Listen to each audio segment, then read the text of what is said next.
में अमृत मिलेगा। परिणाम है अमृतोपम। नहिता परमो लाभो देहिनाम भ्राम्यता में ही।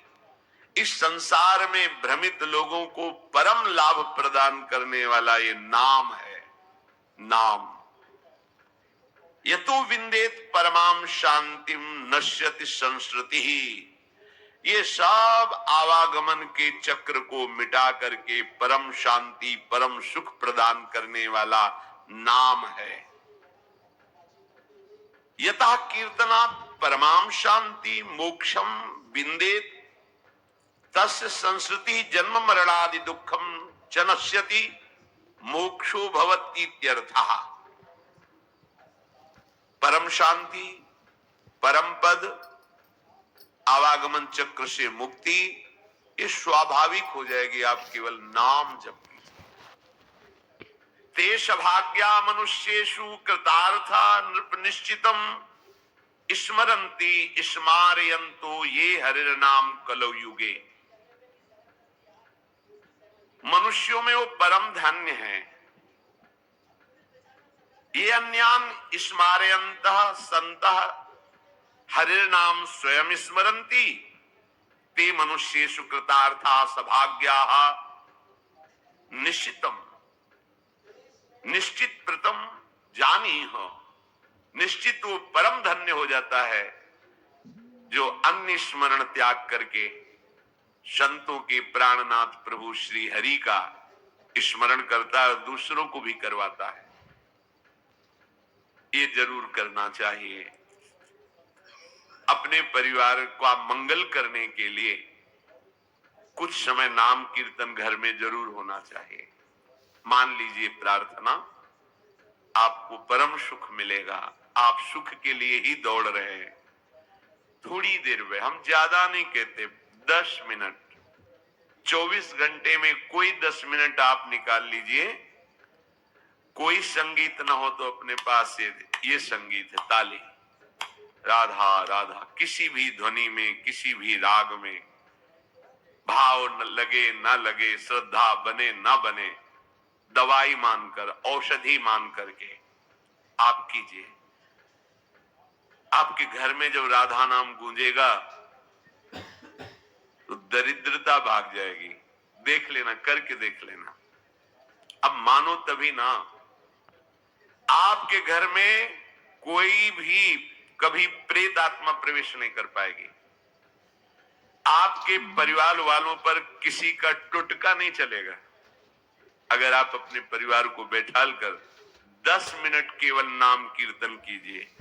राधा कृष्ण, राधा वल्लभ, राधे श्याम, जो आपको प्रिय नाम लगे, सब नाम महिमामय हैं।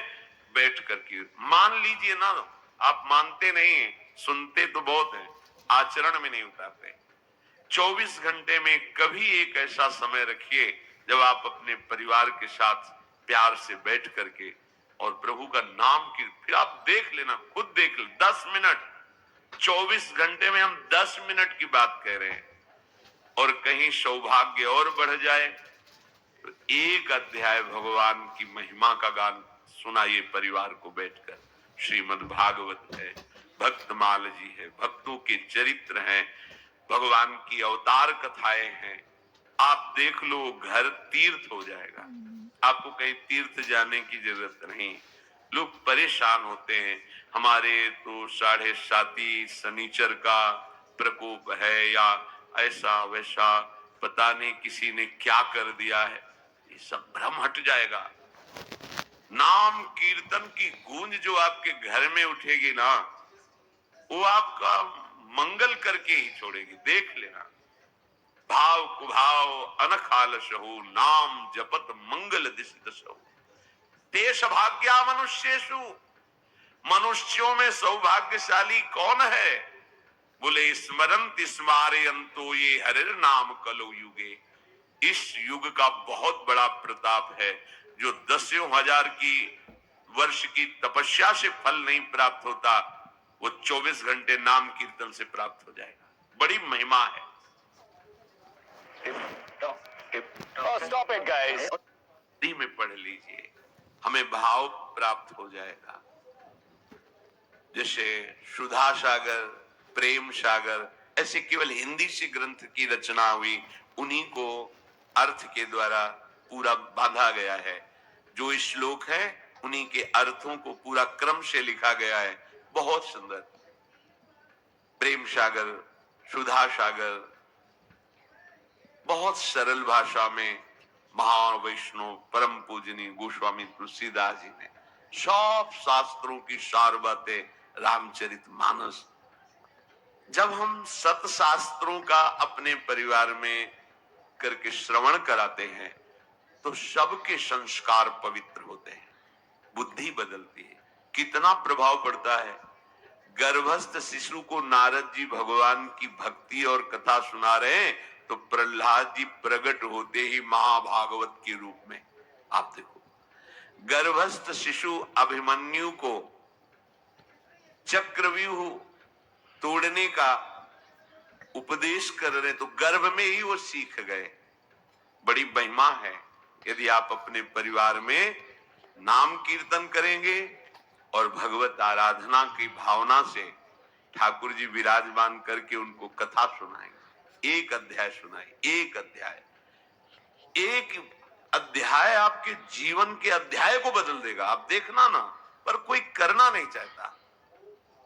और कहीं ये सौभाग्य उदय हो जाए कि बिना ठाकुर जी को भोग लगाए हम पाएंगे नहीं, तब तो बात बन गई, फिर तो बिगड़ेगी नहीं। क्योंकि आहार से हमारा प्राणों का पोषण होता है और बुद्धि का प्रभावित होना होता है। अगर सात्विक आहार है तो बुद्धि सात्विक, राजसिक तो राजसिक, तामसिक तो तामसिक। जब प्रभु को भोग लगा दिया जाता है तो गुणातीत हो जाता है। न वो सतोगुणी, न रजोगुणी, न तमोगुणी, वो भगवत प्रसाद हो जाता है। और प्रसाद एक एक कवल में महान सुकृत प्रदान करता है। भोजन भी हो गया और पुण्य भी बन गया। भगवान को भोग लगाया और पा लिया। ते सौभाग्य, ये सौभाग्यशाली मनुष्यों का जीवन है। कृतार्था, निश्चित इनका कल्याण हो जाता है, कृतार्थ हो जाते हैं। स्मरन्ति स्मारयन्तो, कई ऐसे सौभाग्यशाली परिवार हैं जो अपने छोटे छोटे बच्चों को बैठते, एक माला राधा नाम करो, हम तुम्हें अमुक वस्तु बाल भोग बना रहे हैं, तुरंत पवाएंगे, फिर आप स्कूल जाओ। एक माला राधा राधा राधा 108 बार बोलो।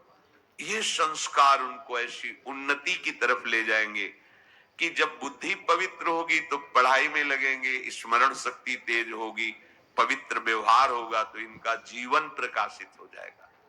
जिन घरों में भगवान नाम कीर्तन, भगवत कथा वार्ता नहीं होती तो कई जन ऐसे प्रश्न करते हैं कि हमारे बच्चे अब हमारे अनुशासन में नहीं रहे, वो मनमानी आचरण करते हैं, हम समझाने की चेष्टा करते हैं, क्या हो गया?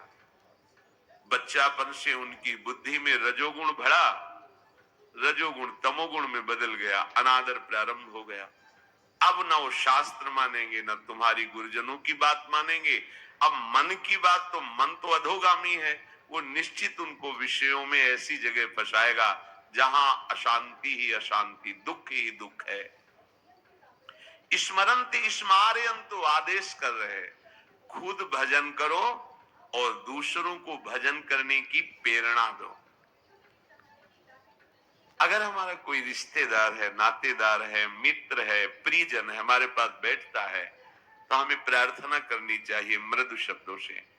यदि आप नाम जप करते हैं तो बहुत आपका मंगल होगा, और एक दो माला बढ़ाइए। नहीं करते हैं तो प्रारंभ कर दीजिए। पूज्य भाई जी महाराज,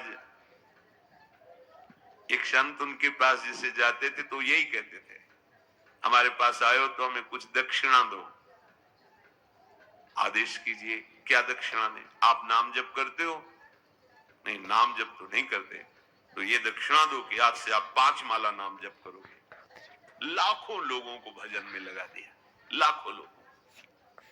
ऐसे ही आप अपने सुहृद जनों को, मित्र जनों को, रिश्तेदार नातेदार जनों को नाम में यदि लगा दोगे तो आपने परम मंगल कर दिया और उसका परम लाभ आपको मिलेगा। जैसे आपकी प्रेरणा से 5 लोग नाम में जप में लगे तो आपके ऊपर विशेष हरि की कृपा होगी, क्योंकि 5 के जीवन उद्धार की बात आपने की, तो आपका जीवन अपने आप मुक्त हो जाएगा माया प्रपंच से। ये रहस्य है। आप दूसरों को सुख देने की भावना करें तो आपको कभी दुख नहीं मिलेगा, पर हम अपने सुखी होने के लिए दूसरों को दुख देते हैं, इसलिए कभी सुखी नहीं हो पाते। कलेर दोष निधे राजन अस्ति हे को महान गुण कीर्तना देव कृष्णस्य मुक्त बंधा परम ब्रजेत। इस कलिकाल का बड़ा अवगुणी स्वभाव है।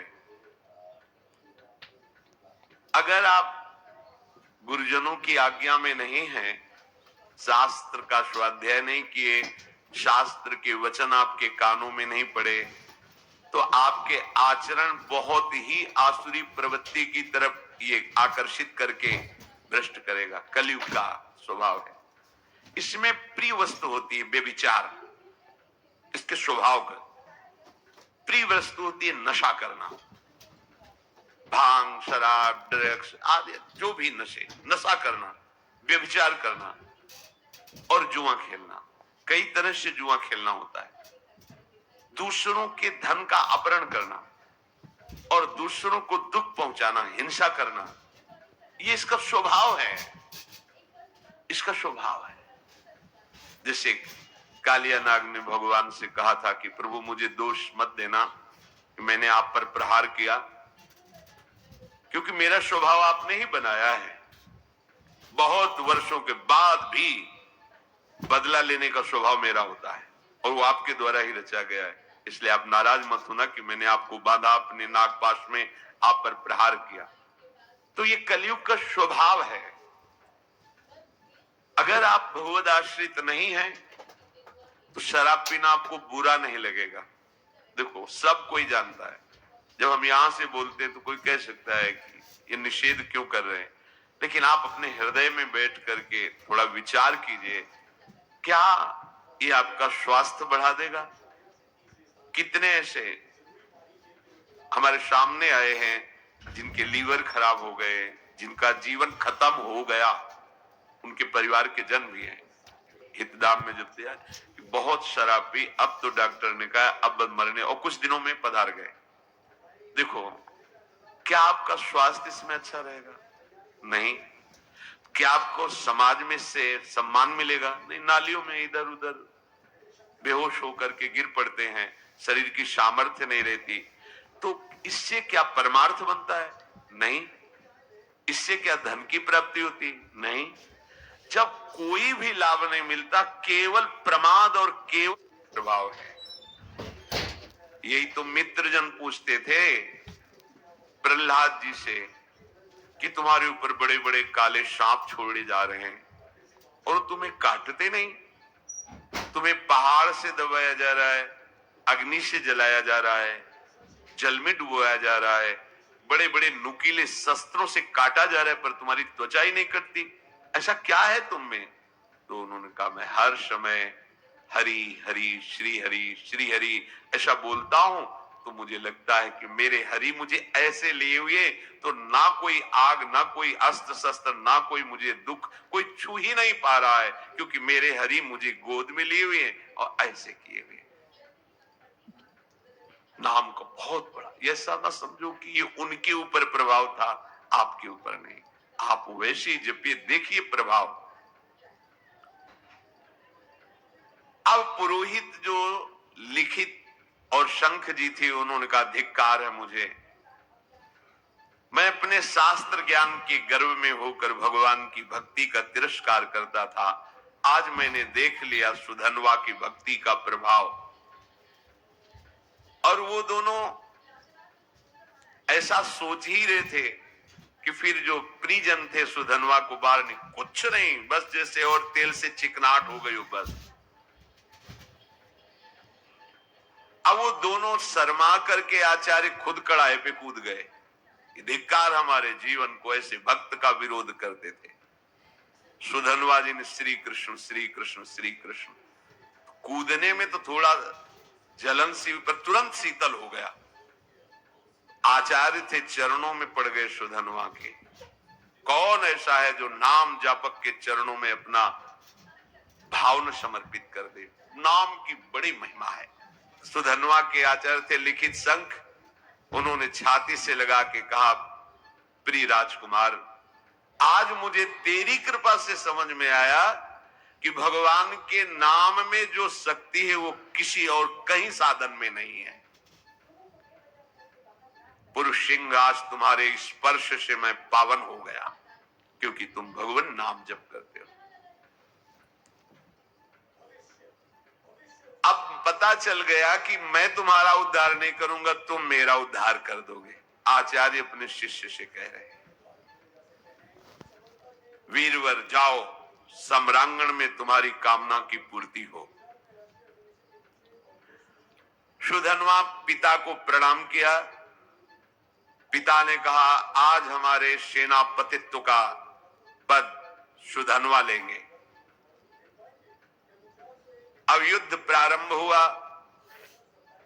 सुधनवा कब प्रत्यंचा चढ़ाई और बाण छोड़ा, बड़े बड़े सैनिक देख ही नहीं पा रहे थे। लोगों को ये भ्रम रहता है कि हम नाम जप करेंगे तो स्कूल में पढ़ाई में विघ्न पड़ेगा, हमारे कामकाज में विघ्न पड़े। ऐसा मत सोचिए।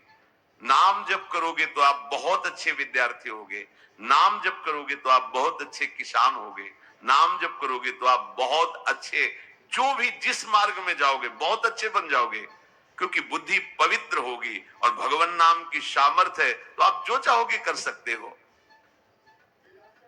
जब अर्जुन ने देखा कि ये 9 राजकुमार बड़े बड़े महारथियों को भी मूर्छित करता हुआ आगे बढ़ता जा रहा है, तो स्वयं वो अपने गांडीव धनुष की प्रत्यंचा खींची और सामने आकर खड़े हो गए। अर्जुन ने कहा, है राजकुमार, अब तुम किसी साधारण वीर के सामने नहीं खड़े हो, गांडीव धनुषधारी अर्जुन के सामने खड़े हो। जितनी सामर्थ्य हो अब हमसे तुम युद्ध करके दिखाओ। सुधनवा ने निर्भयता पूर्वक हंसकर कहा, हे पार्थ, आपने बहुत सी लड़ाइयां लड़ी और विजय को प्राप्त हुए हैं, पर उसका तुम कारण नहीं जानते हो कि तुम विजय में क्यों प्राप्त हुए हो। क्योंकि तुम्हारे सारथी श्री कृष्ण थे। इस समय तुम हमारे सामने टिक नहीं सकते, क्योंकि तुम्हारा सारथी नहीं बैठा है, श्री कृष्ण नहीं है। तो यद्यपि तुम महावीर हो, पर तुम मेरे सामने नहीं टिक सकते।